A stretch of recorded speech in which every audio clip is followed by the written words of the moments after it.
Dr. Eric, muito obrigada por aceitar nosso convite para falar sobre alimentação e sustentabilidade. Eu acho muito importante seu depoimento, pois a dieta vegetariana é cheia de mitos e preconceitos. Hoje fala-se em sustentabilidade, aquecimento global e desmatamento da Amazônia para criar pastagens para o gado e para a produção de soja, que serve também para a produção de ração para animais em outros países. O que há de verdade nisso? É sustentável comer carne? Comer carne não é sustentável e esse fato que você apontou, ele é real. A gente tem um dado muito importante que é da FAO e ela traz informações que mostram que das áreas cultiváveis do planeta, 30% são destinadas à pecuária, mas 33% destinadas à produção de grãos para alimentar esses animais. Em suma, 63% das áreas cultiváveis do planeta são destinadas à pecuária. A previsão para 2050 é que vai dobrar o consumo. Isso quer dizer que a gente precisa de 126% da área do planeta cultivável para criar animais, o que claramente é insustentável. Além do que, a pecuária é um dos principais, se não o principal elemento de contaminação de mananciais de água, segundo a FAO. É o principal fator de desmatamento dos grandes biomas, inclusive a floresta amazônica. E é claro, quando você cria animais em confinamento, você precisa cultivar grãos para alimentar esses animais. Então, a soja, o milho são grãos que são criados em larga escala para alimentar animais e não seres humanos. Então, o consumo da carne traz vinculado toda essa cadeia de insustentabilidade que, quando a gente se torna vegetariano, a gente deixa de contribuir para esse processo. Nesse sentido, de que forma é importante uma alimentação vegetariana para a nossa saúde e para o meio ambiente? Bom, para o meio ambiente são esses fatores todos que a gente deixa de agredir quando a gente se torna vegetariano. Com relação à saúde, doenças cardiovasculares, as populações vegetarianas têm cerca de 30% a menos do que nas populações que comem carne. Vários tipos de câncer também têm documentação vasta, mostrando que quem come carne tem 88% mais chance de ter câncer de intestino grosso e 54% mais câncer de próstata quando comparado com a população vegetariana. Tem uma redução também de cálculos na vesícula na população vegetariana e, claro, a obesidade, que é um dos problemas que mais incomoda a humanidade hoje em termos de saúde pública. Então, quando você adota uma dieta vegetariana adequada, como deve ser qualquer dieta, você consegue otimizar a prevenção dessas doenças todas. Por que os médicos e nutricionistas, em sua maioria, desaprovam a dieta vegetariana? Isso, felizmente, está cada vez menos frequente, esse descontentamento com a dieta vegetariana por parte de alguns profissionais de saúde, porque isso não tem embasamento para que você fale contra uma dieta vegetariana frente a todos os estudos que mostram tantos benefícios. Mas as faculdades elas têm um despreparo na formação com relação a esse assunto.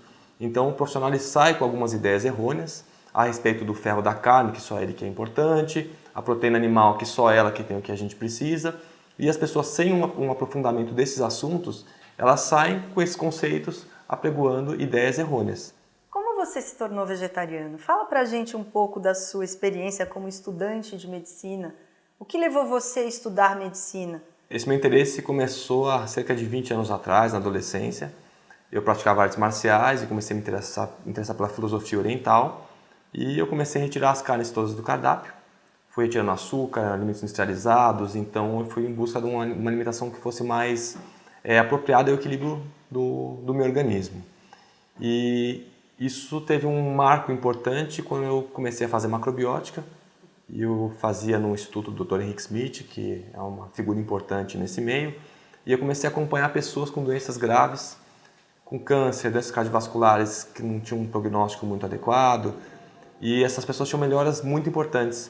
E eu comecei a perceber que a alimentação tinha um potencial muito legal para trabalhar com essas doenças. Só que naquela época, década de 90, ainda não existiam muitos estudos mostrando quanto a alimentação realmente dava impacto para o nosso organismo. Tanto é que a gente observa na nossa história da nutrição que a partir da década de 90 que os estudos começaram a aparecer e as pessoas começaram a se interessar pelo assunto. Então, frente a esse conhecimento todo, eu resolvi fazer a medicina justamente para poder atuar no diagnóstico, no tratamento, associando a parte nutricional com todo o processo terapêutico do paciente. Foi difícil ser um estudante de medicina vegetariano? Foi interessante porque eu sempre fui atleta, então eu corria, fazia arte marcial.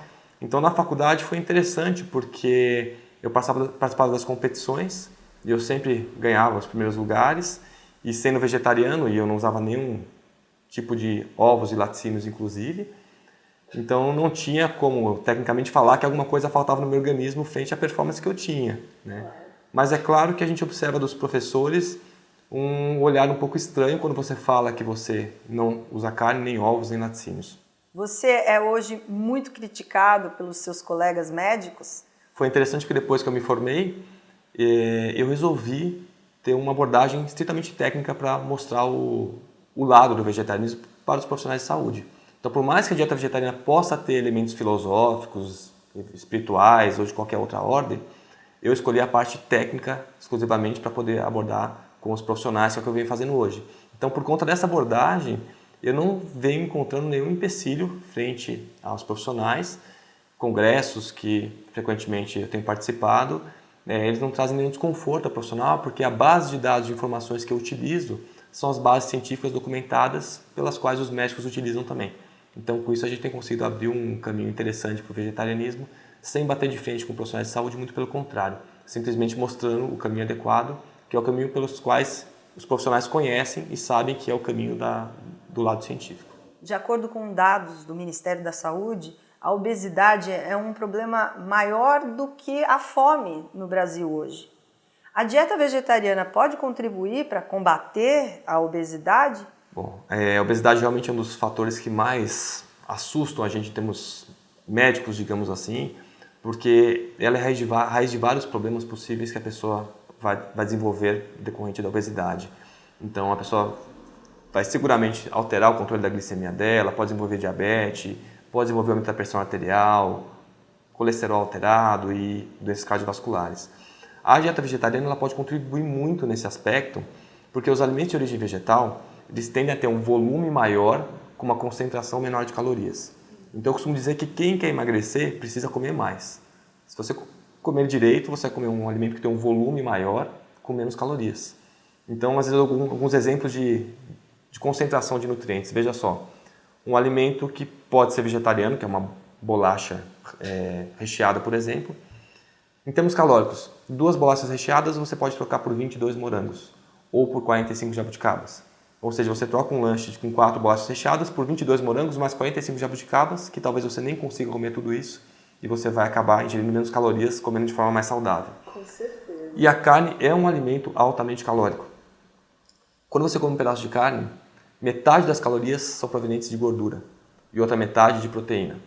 Proteína tem tanta caloria quanto carboidrato, 4 calorias por grama de carboidrato ou de proteína. E a gordura tem 9 calorias. Então, tudo que tem mais gordura é mais calórico. 100 gramas de carne tem quase 200 calorias. 100 gramas é um pedacinho muito pequenininho, que é o que o Ministério da Saúde preconiza como ingestão máxima para quem come carne. Então, qualquer lugar que você vá hoje, a pessoa come um pedaço de carne que vai ter 250 gramas de carne. Isso já são 500 calorias. Se ela não come isso ainda no almoço e no jantar, que já são 1000 calorias só da carne que ela comeu. Então, quando você troca isso por feijão, que é o substituto da carne, você tem um volume muito maior para ter menos calorias. Então, quando você adere a uma dieta vegetariana, você faz essa troca da carne pelo feijão, que é importante para você já mexer com os nutrientes, e ao mesmo tempo o vegetariano ele tende a abrir o olhar dele para outras fontes alimentares que antes ele não comia. Então, ele tende a diversificar um pouco mais a alimentação dele, o que favorece também a questão do emagrecimento.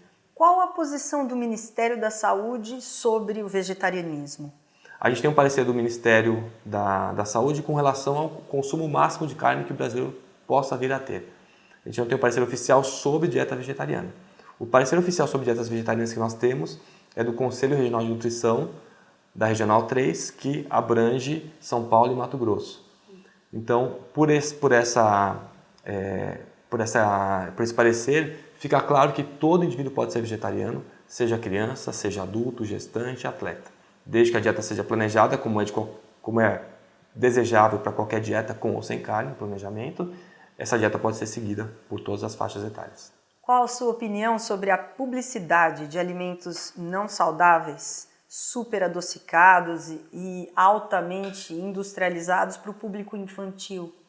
A gente entra numa questão muito complicada, que existe uma questão de direito do consumidor, direito de quem favorece ou de que incentiva o consumo de alguns alimentos, e frente ao consumo que muitas vezes o consumidor não tem o discernimento de avaliar o que é adequado ou não para ele. A indústria de alimentos tem um papel muito forte nisso, porque ela consegue estudar os alimentos, entender o que é mais atraente do alimento e separar o que é mais atraente junto com o marketing para promover aquela venda. Então isso é um comércio. E muitas vezes o consumidor não tem ideia do quanto aquilo pode ser nocivo e também às vezes acredita que se o alimento está sendo veiculado a uma TV, a um rádio, alguma propaganda, ele deve ter tido uma avaliação frente ao que ele realmente pode ocasionar no seu organismo. Alguns até trazem um índice de risco, digamos assim, o consumo de até tantos gramas por dia, a gente sabe que não seria tão ruim, mas na prática o consumidor ele acaba entrando nesse consumo de uma forma às vezes maior do que deveria consumir, e isso é um problema seríssimo para a saúde pública. Eu sou, frente a esse assunto, com relação à parte técnica, médica, nutricional, bastante taxativo no sentido de que não deveria haver propaganda de diversos produtos que hoje são ofertados para crianças. O problema são os pais também, porque tem pais que também consomem, e você consumir o alimento e falar para o filho não consumir, isso causa um certo problema no próprio âmbito familiar. Então eu acho que a gente deveria ter uma legislação um pouco mais incisiva frente a esse problema de saúde que é a obesidade, que está assolando tantas pessoas no Brasil e no mundo inteiro, e a publicidade desses alimentos, que deveria ser muito mais controlada do que é hoje. Então, como educar os pais a educar seus filhos a terem uma alimentação mais saudável? Isso já depende de vários fatores simultâneos. Um dos pontos que mais marcam a gente é essa veiculação de brinquedos com alimentos, né? Então você vê a venda casada de muitos produtos comerciais em restaurantes, atraindo as crianças por conta do brinquedo, que infelizmente isso está sendo já banido no nosso meio social. Mas educar uma criança é muito mais complexo, porque depende da educação dos pais. E muitas vezes os pais são totalmente mal educados no sentido do que é uma alimentação adequada. A TV influencia muito, e muitas vezes a pessoa que não tem um estudo sobre alimentação, sobre nutrição mínimo, ele não vai ter o discernimento de saber o que é um produto adequado para ele e o que é um produto adequado. Então, eu acredito que deveria existir uma política um pouco mais agressiva nessa questão de educação alimentar, frente a todos os nossos os conselhos de nutrição, de nutrologia, as próprias propagandas em termos de novelas e comerciais deveriam estar girando em torno dessa conscientização maior. O problema é que grande parte das emissoras, elas trazem patrocínios ou patrocinadores que são da indústria de alimentos. Então, muitas vezes, se veicula algum programa com essa questão embutida de promover um patrocinador. Isso nem sempre é feito de forma correta, mas seria pelo conhecimento mesmo, pela educação alimentar, que a gente conseguiria trazer hábitos mais saudáveis para o consumidor, para os pais e, consequentemente, para os filhos. Existe algo que os políticos possam fazer para melhorar, por exemplo, a alimentação nas escolas públicas? Nas escolas públicas, hoje, eu felizmente posso dizer para você que elas costumam ter um tratamento alimentar melhor do que muitas escolas particulares. Hoje, a nossa rede já pública tem nutricionistas que trabalham muito a questão de ter o alimento mais natural, mais integral, tirar uma série de porcarias da escola.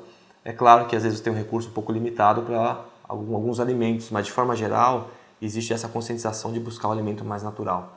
Então esse ponto é bastante positivo.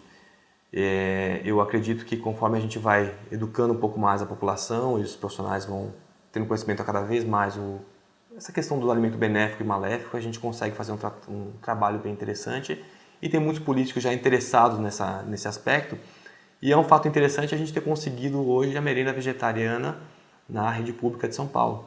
Então a gente já tem milhares de crianças recebendo a segunda-feira sem carne como uma ideia já de aprendizado para que essas crianças comecem a se familiarizar com uma dieta sem carne, nem que elas façam pelo menos um dia por semana. Isso já abre uma visão frente a todos os problemas ambientais, éticos e de saúde que o consumo de carne pode ocasionar no desenvolvimento delas. Muitos pediatras são contra a dieta vegetariana na infância. Por quê? Uma criança pode ser vegetariana? Sim, uma criança pode ser vegetariana, inclusive vegetariana estrita, sem consumo de ovos ou laticínios. Isso tem um forte embasamento científico para apontar por que pode ser. E é muito claro porque muitos pediatras são contra essa conduta.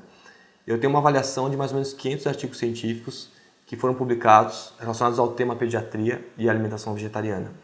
Então, esse estudo eu tenho bem claro e ele mostra que grande parte dos estudos publicados cientificamente no passado eram estudos que fizeram uma metodologia totalmente errada e associavam problemas com a dieta vegetariana que não eram em crianças vegetarianas.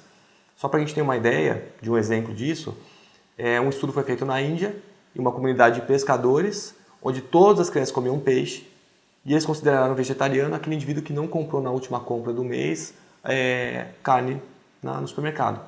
Só que todos comiam peixe, ou seja, nenhum era vegetariano. E o estudo numa universidade famosa dos Estados Unidos, que fez esse trabalho, colocava o título como Desnutrição em crianças vegetarianas, mas não tinha nenhum vegetariano no estudo. Existem dezenas de estudos publicados apontando deficiência em crianças seguindo uma dieta vegetariana, mas que elas não são vegetarianas. E quando você vai avaliar esse estudo, você só vai saber disso quando você pegar o estudo na íntegra e ler página por página para ver quem é a população envolvida, porque no resumo que os médicos todos têm acesso, não consta essa informação. Então, hoje a gente sabe claramente, a criança que segue uma dieta vegetariana planejada, como deve ser qualquer dieta com ou sem carne, tem crescimento adequado, desenvolvimento adequado, não tem nenhum déficit frente a outras crianças. A gente consegue proteína em abundância, consegue carboidrato, gordura de boa qualidade em abundância, além de todos os outros nutrientes. Além do fato de que uma criança que cresce com uma alimentação mais saudável, ela leva esses hábitos para a vida inteira. Ela tem uma chance muito maior de ser um adulto com hábitos mais saudáveis, uma alimentação mais diversificada e com menos doenças futuras. Então, os profissionais hoje que falam mal da dieta vegetariana é porque avaliaram o estudo com muita superficialidade, os estudos todos publicados sobre o assunto. Uma gestante pode ser vegetariana? Se uma criança pode ser vegetariana, a gente pode imaginar que uma gestante também pode, e é claro que pode. A gente também tem vários estudos que mostram como o desenvolvimento é adequado, mas o fato é que a gente não precisava de estudo nenhum, porque quando a gente faz uma avaliação num consultório, os exames básicos de qualquer consulta de um obstetra, de um nutrólogo, a gente consegue avaliar claramente todos os nutrientes na dieta dela. Eu consigo ver como é que está a proteína, como é que está o ferro, como é que está o zinco, como é que está a vitamina B12, eu consigo ver tudo nos exames. Então não existe um receio em acompanhar um paciente vegetariano, porque as ferramentas de avaliação são todas feitas com exames comuns, que qualquer gestante deve fazer. Então, havendo uma deficiência de algum nutriente específico, é fácil de corrigir sem usar carne. Então, é tranquilo ser gestante e ser vegetariano. E um atleta pode ser vegetariano? Quando você é atleta, existe uma preocupação, muitas vezes até excessiva, frente à quantidade de proteína que você deveria ingerir. A gente sabe que a população brasileira ingere, em média, 1,3 gramas de proteína por quilo. Ela deveria ingerir 0,75 ou 0,8. Quando a pessoa se torna um fisiculturista, que ele quer fazer atividade física para ir para a competição, ficar bem bombado mesmo, a recomendação máxima de ingestão é de 1,8. Então a população já ingere 1,3, para chegar em 1,8 é muito fácil, mesmo porque imagina só, se você ingere 2.000 calorias e você come, por exemplo, 70 gramas de proteína, se você não mudar em nada a sua dieta, se você fizer atividade física para ganhar massa, você passa a comer 3.000 calorias e automaticamente passou para 105 gramas de proteína sem mudar a sua alimentação. Porque o volume maior, você vai ingerir mais carboidrato, mais proteína, mais gordura, mais tudo. Então, isso é um receio desnecessário. A dieta vegetariana ela traz um perfil muito adequado para o atleta e o atleta ele precisa de carboidrato para que ele se mantenha em atividade sem exaustão. Então, principalmente atletas de longa duração, que precisam do carboidrato muscular para corrida, provas de longa distância, se faltar carboidrato, ele não tem como completar uma prova, não consegue ter a performance que ele deveria ter. Então, a dieta vegetariana favorece muito isso. Além do que o tipo de gordura da dieta vegetariana vai favorecer mais ainda. A gordura do alimento de origem animal é predominante feita de gordura saturada. Então a gordura animal é predominantemente saturada. E a vegetal já é um outro tipo de gordura que é a poliinsaturada, que é uma gordura que é mais benéfica para todas as respostas do metabolismo. Então isso ajuda também. Além do que a proteína vegetal ela é completa. Não há essa necessidade de utilizar a proteína animal para o atleta ter algum rendimento. Você tem algum exemplo de um atleta famoso que seja vegetariano? Bom, tem até um brasileiro que é o Éder Joffre, bicampeão mundial de boxe. Ele conta pra gente que ele venceu os torneios sendo vegetariano, inclusive, não foi uma decisão posterior aos títulos que ele ganhou, né? Então, um dos maiores boxeadores brasileiros. Carl Lewis, medalhista olímpico, várias medalhas olímpicas, ele era vegetariano estrito. Então a gente tem alguns atletas famosos que conseguiram performances muito marcantes seguindo uma dieta vegetariana. Eu ouvi dizer que os vegetarianos consomem mais agrotóxicos do que os não vegetarianos. Isso é verdade? Qual o impacto dos pesticidas na alimentação? O que devemos fazer nesse caso?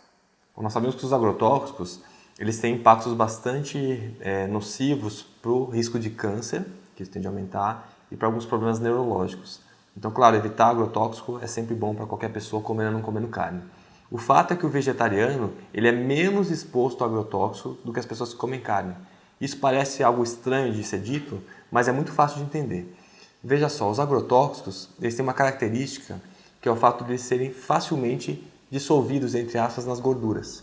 É uma característica que nós chamamos de lipossolubilidade. Ele se junta na gordura. Então, quando você utiliza um agrotóxico numa plantação, por exemplo, essa planta que foi recolhida para ser utilizada como ração para o animal, ela vai levar esse agrotóxico e o animal vai comer esse agrotóxico e vai se acumular no tecido gorduroso do animal, porque o animal tem um alto teor de gordura no corpo. Então, todo animal que é criado com alimentação baseada em ração, e a ração é vegetal, ele vai estar ingerindo agrotóxico a vida inteira e esse agrotóxico vai ser acumulado no tecido gorduroso dele. Então, quando a pessoa come a carne, ela comeu tudo que o animal consumiu ao longo da vida dele inteira. Se a gente for lembrar da biologia do colégio, a gente vai lembrar, né, que a questão do DDT, que era um elemento bastante falado no passado. Se uma grama tem um DDT, um gafanhoto come 10 gramas, ele vai ter 10 DDTs. E se um pássaro come 10 gafanhotos, ele vai tendo 10 vezes 10 DDT. Então, quanto mais alto nessa cadeia de alimentação a gente faz parte, maior é o consumo de agrotóxico, porque está acumulado no consumo dos animais que ingeriram esses alimentos. Então, o ser humano, quando ele é um consumidor primário, ou seja, ele vai direto para o alimento vegetal, por mais que ele contenha agrotóxico, ele consome menos do que a pessoa que comeu o animal que comeu agrotóxico a vida inteira. Então, essa ingestão é menor. E isso é muito bem documentado, porque nós temos alguns estudos que compararam o teor de agrotóxico do leite das mulheres vegetarianas e das mulheres que não são vegetarianas. E esses estudos mostram claramente que as mulheres vegetarianas secretam menos agrotóxico no leite materno do que as que comem carne. Então, essa questão é um medo que as pessoas têm porque acham que vão comer muito mais verdura. Mas se você lembrar também que você troca a carne por feijão, é essa troca, isso foi que fez a diferença na dieta com relação à ingestão do alimento de origem vegetal. Aqui está cheio de agrotóxico, que é a carne, principalmente se for de frango ou animal que foi cultivado com ração. O boi brasileiro, ele geralmente é um boi criado de forma extensiva, ele está menos submetido à contaminação de agrotóxico que o boi americano. Tá? Mas qualquer substância química que você venha usar no boi, seja um carrapaticida, seja algum elemento que você usou como antiparasitário, ele pode fazer parte da carne do boi e das secreções, inclusive do leite, que é uma secreção animal. Nós vivemos num país onde tudo é fácil para quem come carne. Muita gente fica perdida quando decide ser vegetariana, ainda mais com as pessoas ao seu redor sempre criticando essa atitude. Como ajudar? Bom, o primeiro ponto é a conscientização do que é uma dieta vegetariana, porque a pessoa vegetariana, a maior dificuldade que ela encontra é o meio social. Por mais que ela possa ter dificuldade em alguns restaurantes, em algumas situações, o meio social é o que mais incomoda. Então, hoje a gente está entrando num momento da humanidade que a gente está a gente está priorizando a questão da inclusão social e não de afastar uma pessoa porque ela é diferente. Então a gente observa hoje que os jovens estão cada vez mais interessados numa dieta vegetariana e eles são cada vez pessoas que agregam as pessoas que são vegetarianas. Então, se a gente for observar no passado, o vegetarianismo estava mais restrito a alguns grupos específicos. A pessoa tinha uma filosofia específica e ficava com aquele grupo de pessoas. Hoje não. Você vai encontrar vegetarianos que são grandes executivos, diretores de empresa, que é um indivíduo que ele é um catador de lixo. Eu tenho pacientes que vieram de um passado muito simples, muito humilde, que descobriram a dieta vegetariana como uma forma até de economizar na compra do supermercado. Né? Então, hoje a gente consegue ver o vegetarianismo espalhado em várias profissões, em várias formas de se expressar que não tem relação nenhuma com alguma filosofia específica. Então, isso acaba abrindo um pouco mais para agregar esse indivíduo e a gente convive com as pessoas não só pelo que elas comem, né, mas pela forma que elas são e pelas quais a gente tem afinidade por assuntos e por relacionamentos. E quem é vegetariano precisa ir ao médico com mais frequência? Precisa ter algum cuidado especial? Não, os cuidados com vegetariano e não vegetariano são similares. A avaliação médica não precisa ser mais frequente com vegetariano porque não tem nada que vá mudar diferente do que a pessoa que come carne.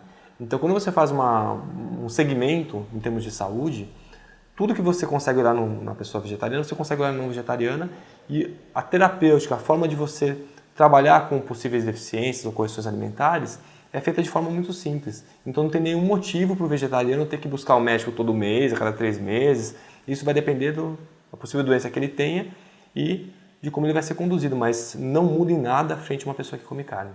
Como você vê o uso das vitaminas?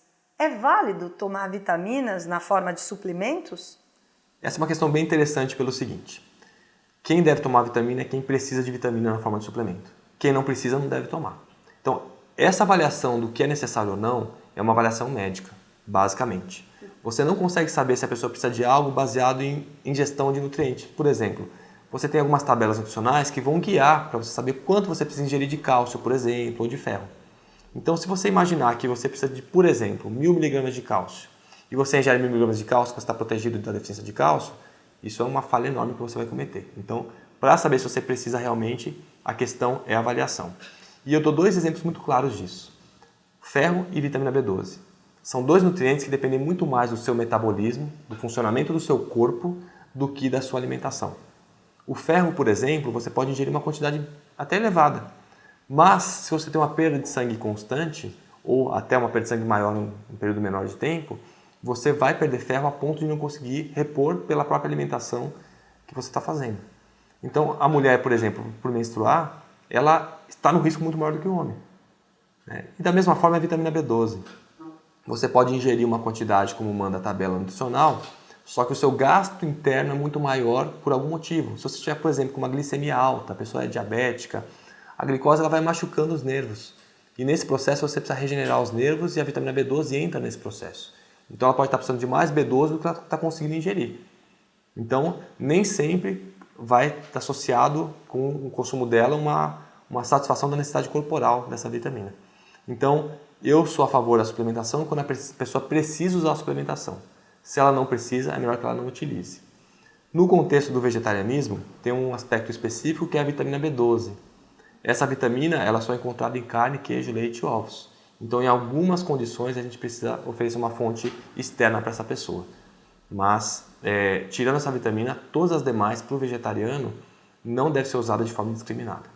Um dos principais argumentos sobre a dieta vegetariana é que ela é restritiva. Isso é verdade? Óbvio que não. Veja só, uma dieta vegetariana estrita não é restrita. Ela é estritamente vegetariana porque não contempla nenhum alimento que seja de origem animal.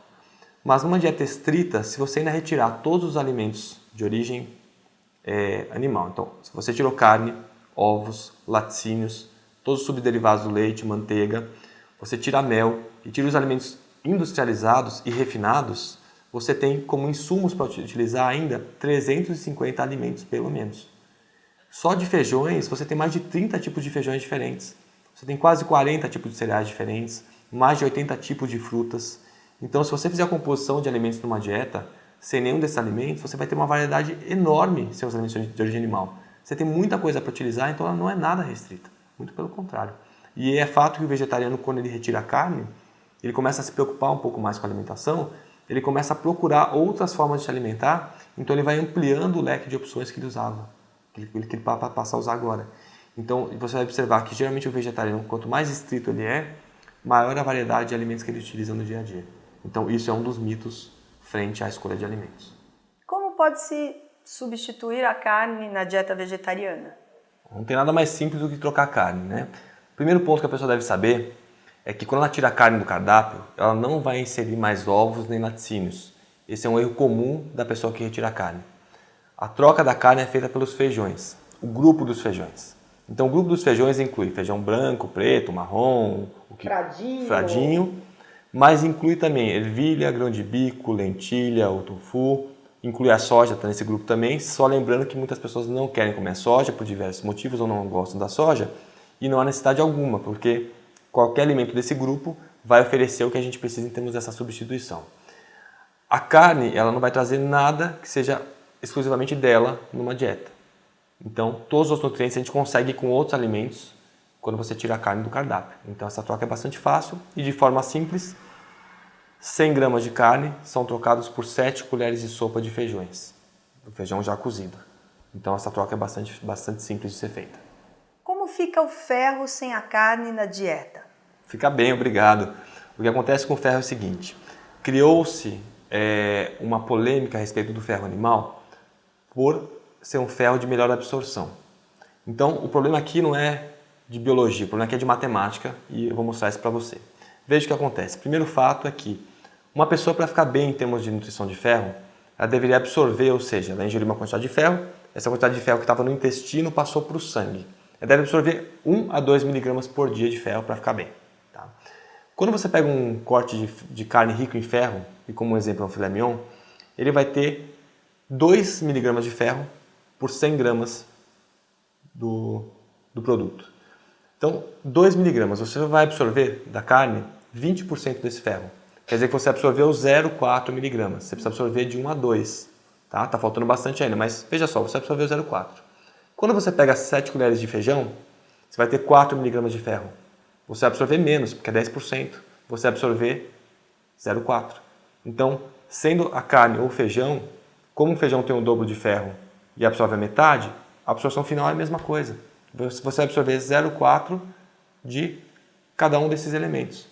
Então, tanto faz, você troca a carne pelo feijão, a absorção final vai ser idêntica, mesmo sem os elementos que promovem a absorção. E como você ingere uma quantidade de carne que não supre a quantidade de ferro, todo o restante do ferro tem que ser oriundo do reino vegetal. Então, o cuidado para quem come carne é idêntico ao cuidado de quem é vegetariano. E se você quiser otimizar essa absorção do ferro, a gente sabe que tem alguns elementos que favorecem isso. Então, os ácidos orgânicos, que tem os alimentos de forma geral, os alimentos naturais, frutas, verduras, legumes, tem esses ácidos que favorecem a absorção. O ácido ascórbico, que é a famosa vitamina C, ela favorece a absorção desse mineral. Quando o estômago está mais ácido, sempre você absorve melhor. O ferro precisa de acidez para ser absorvido, né? Então, quem toma antiácido, por outro lado, vai reduzir a absorção. E um ponto muito importante, né, é que o cálcio é um fator que inibe a absorção do ferro. Então, toda vez que você faz uma alimentação com um teor mais alto de cálcio, como você, por exemplo, usar queijo ou leite nas refeições principais, você vai reduzir a absorção desse ferro, seja ele de origem vegetal ou animal. O cálcio é o único fator que também dificulta a absorção do ferro do produto animal. Então, você pode combinar dessa forma, né, principalmente com o alimento mais rico em ferro com alimentos mais ricos em vitamina C, que é o fator de absorção mais potente. Então, para isso entende-se utilizar cereais integrais, feijões com frutas e verduras cruas são fontes boas de vitamina C. Alguém vai falar assim, poxa, mas as verduras não têm ferro também? Tem, só que se você procurar utilizá-las como uma fonte de vitamina C, elas estão trazendo mais ferro junto também. Então é bom ter essa ideia. Cereais integrais, feijões para ferro e verduras e cruas e legumes, verduras cruas e frutas como fonte de vitamina C. Essa combinação é adequada. Agora do ferro cabe um parênteses. O problema maior do ferro não é a alimentação, é a perda de sangue. Existe uma forma de você avaliar o ferro nos exames de sangue, né? A gente avalia o estoque de ferro por um exame simples. Quando você atende um homem e esse homem faz tudo errado na alimentação, está combinando tudo que não deve combinar, está fazendo tudo errado, você pega um exame de ferro que está adequado. E muitas vezes você pega uma mulher que está fazendo tudo certinho com um exame muito ruim. Por quê? Porque depende da perda de sangue. Então, quando você atende alguém que não perde sangue, como é o caso do homem, não fez doação de sangue, não está com nenhum sangramento oriundo de outra causa, né? Ele não perde nada, geralmente esse ferro está bom. Então, a gente observa que o ferro, é claro que é importante você otimizar a sua alimentação para absorver esse ferro, mas a perda de sangue muitas vezes acaba sendo mais importante do que a quantidade que você ingere. Como fica o zinco sem a carne na dieta? O zinco também é tranquilo de fazer uma adequação na dieta vegetariana. As principais fontes de zinco nos alimentos vegetais são os cereais integrais e os feijões. A questão do zinco é que ele tem um fator antinutricional que pode, como o nome diz, dificultar a absorção desse nutriente. E esse elemento se chama ácido fítico. Então, quando você ingere um alimento com alto teor desse elemento, desse ácido fítico, esse alimento chega no seu intestino e você não consegue puxar para o sangue, quer dizer, você não absorve bem esse nutriente. Então a forma de você otimizar essa absorção é você deixar os grãos que podem germinar, então cereal integral, mas principalmente os feijões, de molho na água, em temperatura ambiente, por cerca de 8 a 12 horas. O ácido fítico ele é usado para o grão no processo de germinação. Então quando você coloca o grão de molho na água, você está estimulando a germinação e esse ácido vai sendo consumido, porque ele é utilizado para a semente como se fosse uma fonte de combustível para que a semente possa ter energia para começar a germinação. Então com 8 a 12 horas desse alimento deixado de molho, você reduz o teor desse antinutriente, desse ácido fítico, e o zinco que você ingeriu vai ser melhor absorvido. Então esse é o principal cuidado para quem quer otimizar o zinco na dieta vegetariana.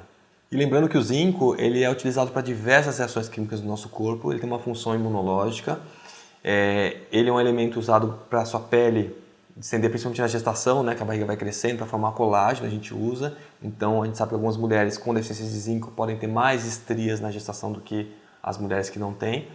Ele é um mineral usado também para unha, para cabelo, nosso corpo utiliza em várias reações químicas. E a questão do zinco na dieta vegetariana, ela ficou muito comentada porque a carne é uma fonte de zinco importante na população que come carne. Então quando você tira a carne, surge a dúvida de como você vai compensar o zinco, sendo que no reino vegetal você absorve menos. Então a questão é usar os cereais integrais, os feijões, deixando principalmente os feijões de molho na água nesse período recomendado. Como fica o cálcio sem a carne na dieta? Não vai mudar nada, porque carne não é fonte de cálcio, né? Então você tirar a carne e colocar a carne para o cálcio não vai fazer diferença nenhuma. O que vai fazer uma diferença maior é para o indivíduo que tirou as fontes outras animais, ou seja, você tirou leite e queijo da dieta. O brasileiro e grande parte da população mundial hoje acaba elegendo esses laticínios como fontes de cálcio na dieta. Só que eles não são as únicas fontes de cálcio. Hoje é muito fácil você conduzir alguém que não usa esses alimentos. Por quê? Porque existem muitas pessoas que são intolerantes à lactose ou são alérgicas à proteína do leite de vaca. Então essas pessoas tiram os laticínios do cardápio e hoje qualquer nutricionista sabe como conduz uma pessoa com intolerância ou uma alergia à proteína do leite de vaca, né? Agora a questão é que é o seguinte, quando você resolve tirar porque você não tem nenhum problema de saúde com esses alimentos, você simplesmente optou em não fazer parte dessa cadeia de produção de laticínios, você tem opções vegetais muito adequadas para isso. Hoje no mercado a gente já tem vários leites vegetais fortificados com cálcio. Então quando você utiliza esses leites, o teor de cálcio que eles trazem ele é similar ao leite de vaca. Então essa troca diretamente já consegue fazer essa compensação. Então eu não quero mais tomar leite de vaca. Você pode trocar por qualquer leite vegetal. Hoje tem leite de soja, de arroz, de aveia, de amêndoas. A gente espera que cada vez tenham mais produtos, cada vez mais baratos, para a gente poder fazer essa troca com segurança. E a absorção do leite de vaca, em termos de cálcio, você absorve 30% do cálcio que está no leite de vaca. Esses leites vegetais fortificados, tá, eles têm essa mesma porcentagem de absorção que é 30%. Nessa mesma ordem de absorção, você tem o queijo de soja, que é o tofu. Tá? Você absorve cerca de 30% do cálcio que ele contém e ele tem um teor adequado por 100 gramas do produto. Então, ele é um elemento que você pode utilizar na obtenção do cálcio. Além disso, tem algumas verduras que são mais ricas em cálcio e preservam uma absorção até melhor que o leite de vaca. Algumas você absorve 50% a 60% do cálcio. E dentre elas você vai ter a couve, o brócolis, a escarola, né, a mostarda, você vai ter o agrião, vai ter a rúcula também. Então, com esses alimentos, você consegue otimizar o cálcio. Então, vale a pena nas suas refeições principais, na escolha das folhas, dar prioridade para essas. E existe um fator antinutricional nos alimentos vegetais, ou seja, um fator que dificulta a absorção do cálcio. Esse elemento se chama ácido oxálico.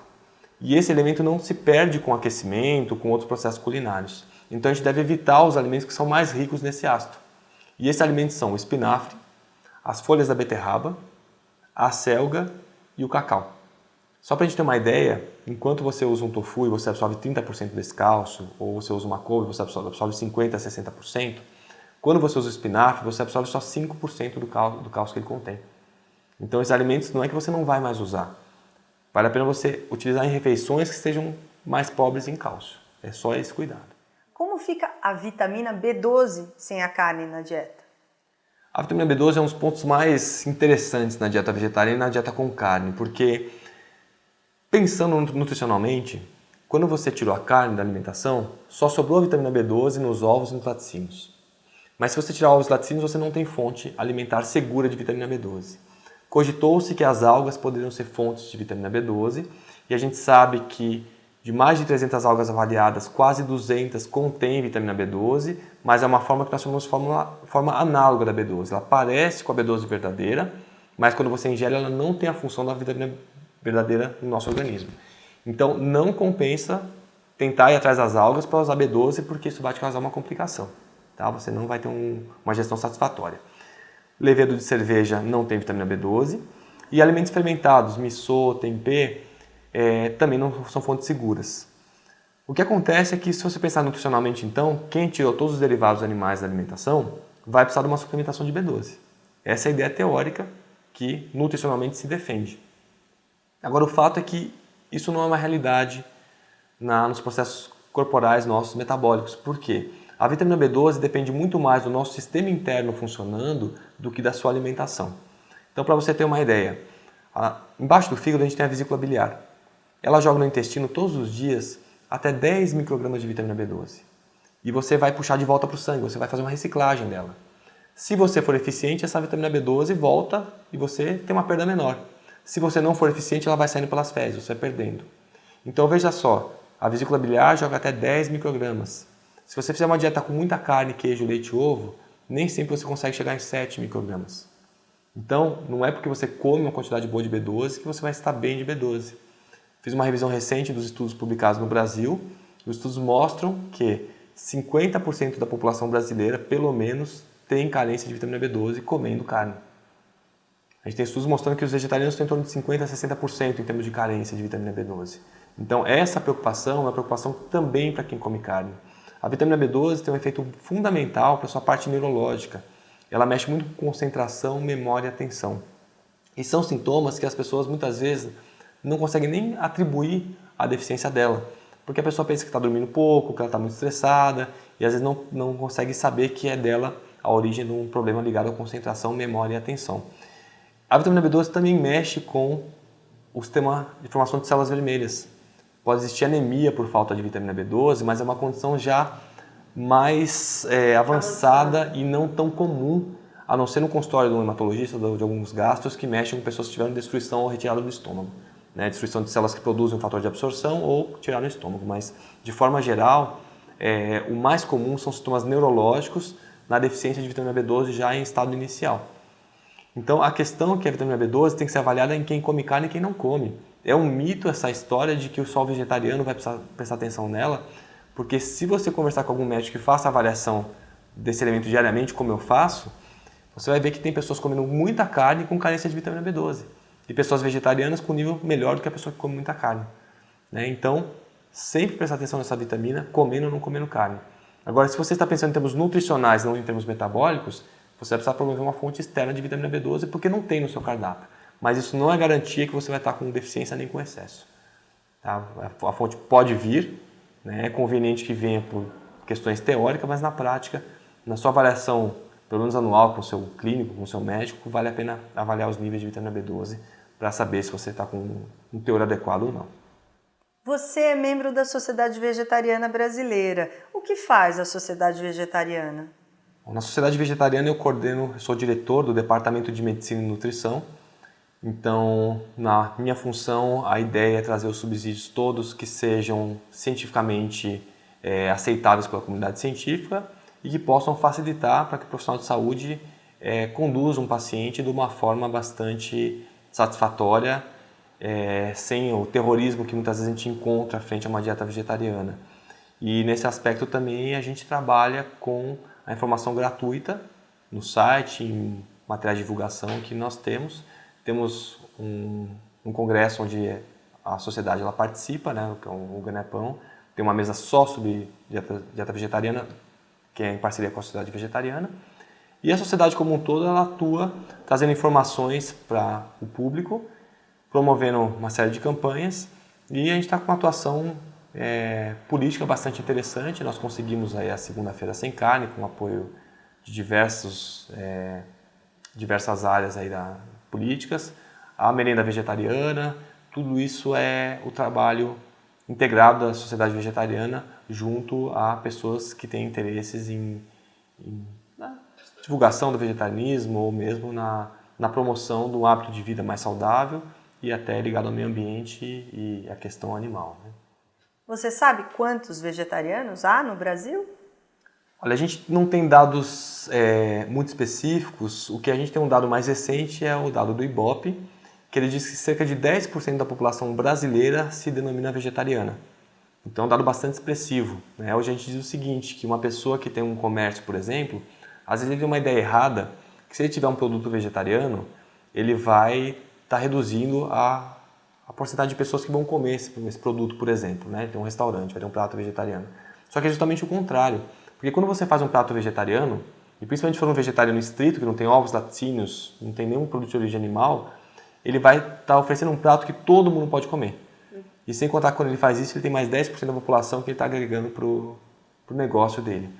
Então, com esses dados, a gente pode dizer claramente que quem está investindo no vegetariano hoje está abrindo portas de mercado que antes não existiam, não era tão claro isso. E tem dados do Instituto Ipsos também que ele coloca que quase 30% da população brasileira tem intenção de reduzir o consumo ou parar de comer carne. Então isso também é um dado importante. E a gente vê que os segmentos de supermercados, uma das áreas que mais crescem é a área de produtos naturais e produtos integrais.